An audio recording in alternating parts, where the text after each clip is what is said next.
Hello guys, magandang tanghali sa inyong lahat, no? So we are here in Cebu, no? Dalisay Cebu office. So we arrived last night. Then nagkaroon kami ng tinatawag na short meeting with IBS crew. So eto, guys, actually in-invite namin yung mga crew coming from IBS vessel. At ayun, very effective naman yung meeting kanina. So ayun, binigay namin mga plan ng company, no? Yung mga planning for the year 2028, no? So sila naman guys, at masaya silang nakikinig at sa pagtanggap ng information na nagmula sa amin, guys, no? So anyway guys, so ngayong araw is Thursday, March 20, 2025. So guys, last night bago ako matulog, may nag-request sa akin guys, actually, na sinabi niya kung pwede ko raw yung explain, no? Sabi niya kung pwede ko raw yung explain yung tinatawag na kawang gawa, no? Guys, actually, eto, no? Anyway, maraming salamat muna sa nagbigay o humingi ng request sa akin, no? So actually, pag sinabi kasing tinawag natin na charity, ito yung sinasabi guys na kawang gawa, no? Kawang gawa na ibinibigay ng isang tao sa kapwa niya tao, no? So ibig sabihin, kapag tayo ay nagbigay ng anumang tulong sa ating kapwa, siyempre guys, ito kinakailangan bukal sa damdamin natin to, no? Hindi tayo humingi ng anumang kapalit na pwede nating hingiin sa kanila, no? Kasi napakasarap tumulong guys, lalo na ang feel mo ay ito ay nakakapagpasaya ka ng isang tao, nakakapagbigay ka ng aliw sa kanila, no? Hindi lang sa sinasabi na pera guys, hindi lang naman yung charity ay involved ay pera, hindi yon. May mga bagay guys na pwede tayong tumulong sa ating kapwa, na may mga bagay na hindi natin kailangan pagganahin yung pera. May mga bagay na pwede nating suportahan, tulungan sila kung ano yung pwede nating maibigay, na kung saan makakapagbigay tayo sa kanila ng tinatawag na kaginawahan o yung mga moral support guys, no? Kasi actually, sabi nga nila kapag ikaw ay tumulong sa kapwa mo guys, walang kasing sarap. Kumbaga, walang kasing sarap guys na lifetime mo babaunin to guys.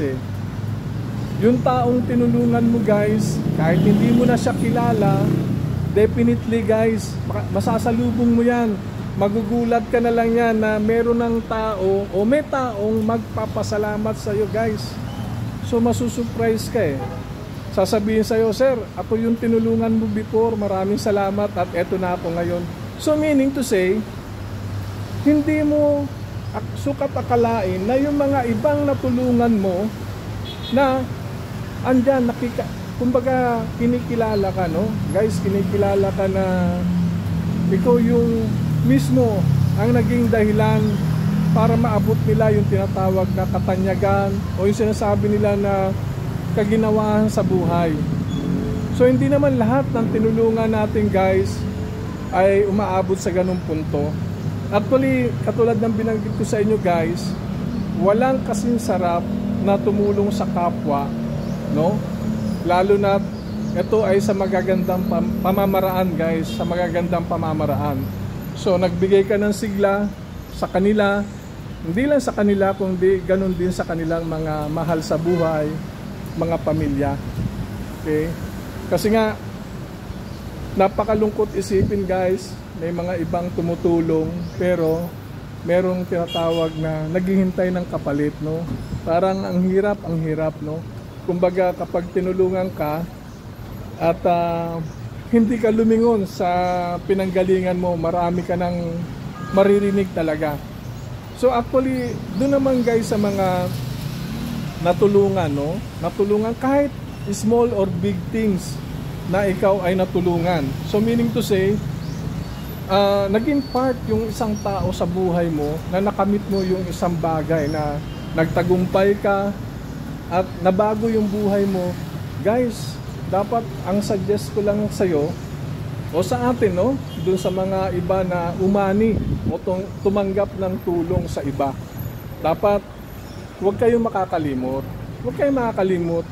Lingunin nyo yung taong tumulong sa inyo. Una sa lahat, number 1, magpasalamat sa Panginoon na yung bagay na kayo ay dumating sa punto na medyo subsub, no? Ibig sabihin ng subsub guys, medyo gapang sa kahirapan, na may mga taong tumulong sa iyo para ibangon ka, itayo ka. Huwag nyong kalilimutan na magpasalamat. Actually, yung salitang thank you guys, ang laki ng impact niyan. Ang laki ng impact niyan guys. Kasi nga, gasino lang yung sabihin mo guys na maraming salamat, kung hindi dahil sa iyo, hindi ako nagkaganito at hindi ko naabot yung ganitong bagay. So, actually, kahit sino guys, no, na makatanggap ng tinatawag na pasasalamat ay ito ay hindi mo pwedeng o hindi mo mabayaran, no? Actually, guys, hindi mo siya mabayaran ng anumang halaga. Okay? Kasi yung paglingon lang guys, sa tao na tumulong sa iyo, no? At binalikan mo siya para magpasalamat sa mga bagay na binigay niya sa iyo na tulong. Eto guys, yung taong tumulong sa iyo, iisipin niya na itong taong tinulungan ko, down to earth to, at hindi nakakalimot kung sino yung taong tumulong sa kanya. Ayun lang naman kasimple yun eh. Wag nating gawin guys na tinulungan na tayo, no? Ibig sabihin tinulungan tayo ng ating kapwa, tapos dumating sa punto naging na-achieve mo yung tinatarget mo, tapos hindi mo siya makilala, kumbaga deadma mo siya. Wag nating gagawin yan guys, wag. Kasi yung tao na yun guys, siya ay naging isang sangkalan, no? O isang instrumento ng Panginoon para ikaw ay tulungan. Kumbaga nagpasalamat ka sa tao na yun guys, parang yung Panginoon na rin ang iyong pinapasalamatan. Kasi nga napakalungkot isipin guys, no? May mga ilang tao na parang hiyang-hiya kapag nagpapasalamat eh. Dapat hindi nyo ikahiya yung pasasalamat. Kasi yung time na down kayo, hindi nga kayo nahiya lumapit sa tao eh. Yung taong nilapitan nyo, hindi kayo nahiya. Yung time na binangon kayo ng tao na tumulong sa inyo, at simple na lang ang gagawin nyo guys para magpasalamat, nahihiya kayo guys. Huwag kayo nahiya guys. Dapat pangatawanan nyo yan, hawakan nyo na kayo ay labis na nagpapasalamat. Kasi kung hindi sa kanya, hindi rin kayo dumating sa ganung bagay eh. Kaya lagi nyo lang isipin guys, no? May kasabihan tayo eh. Ang taong hindi marunong lumingon, no, sa kanyang pinanggalingan guys, ay hindi makakaroon sa kanyang paroroonan. Ayun ang lagi nyo tandaan. Hindi nangangahulugan na kayo ay nasa taas na, pero hindi mo alam yung taong naging part ng buhay mo, kaya mo nakamit yung bagay na ganyan, ay siya yung part mo eh. Siya yung naging bahagi ng buhay mo na dapat balikan mo, hanapin mo, pasalamatan mo. Kung hindi dahil sa kanya, wala ka sa kinalalagyan mo. Ganun lang yun. Kaya ini-encourage ko kayo guys, no, na dapat marunong tayong tumanaw ng pasasalamat, no? At marami kasi ako dyan na kakilala na sobra pag tumulong sa kapwa, talagang grabe talaga, liglig kung paano tumulong sila, no?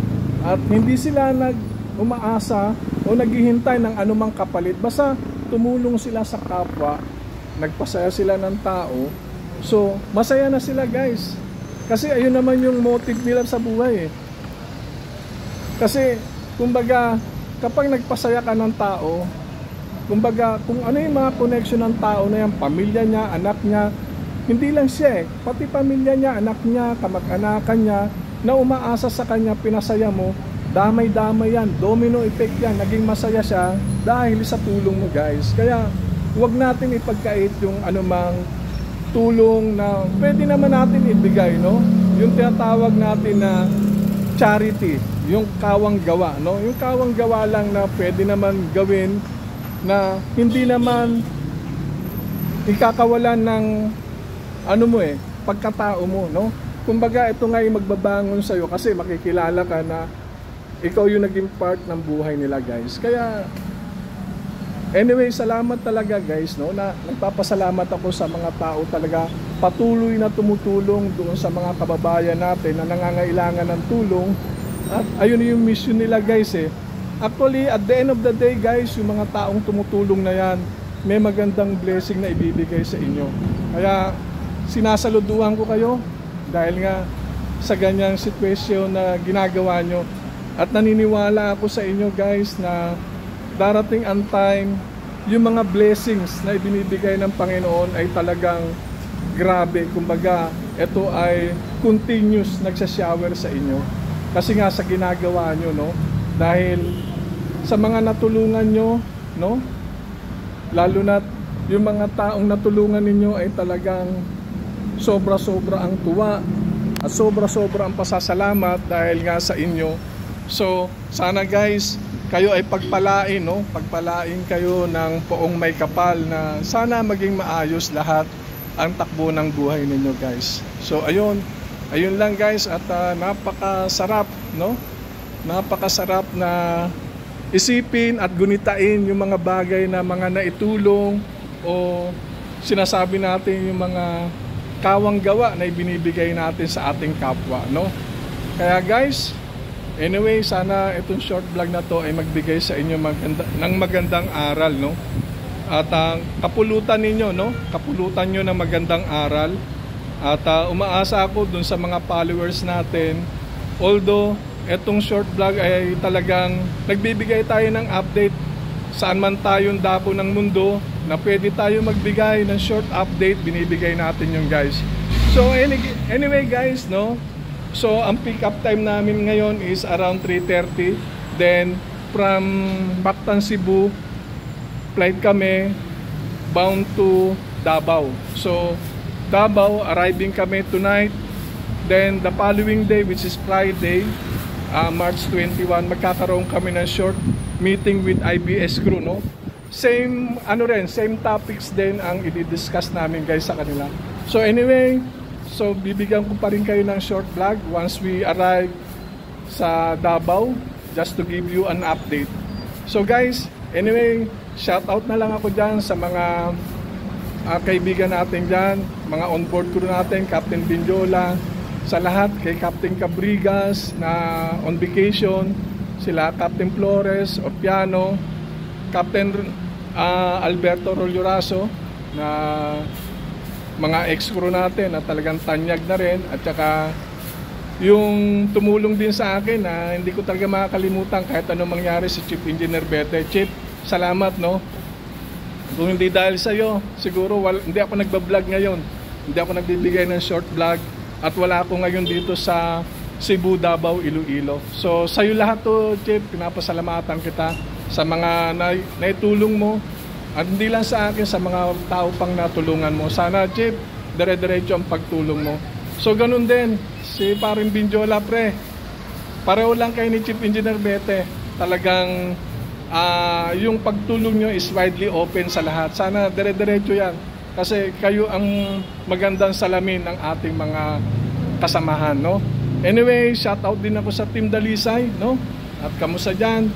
at sa Pasay na kung saan ako nagmula, at sa Rosewood kung saan ako kasalukuyang naninirahan. So anyway guys, maraming salamat sa walang sawang pakikinig at pagsubaybay ng vlog ko. Then see you on my next vlog. Bye. Thank you.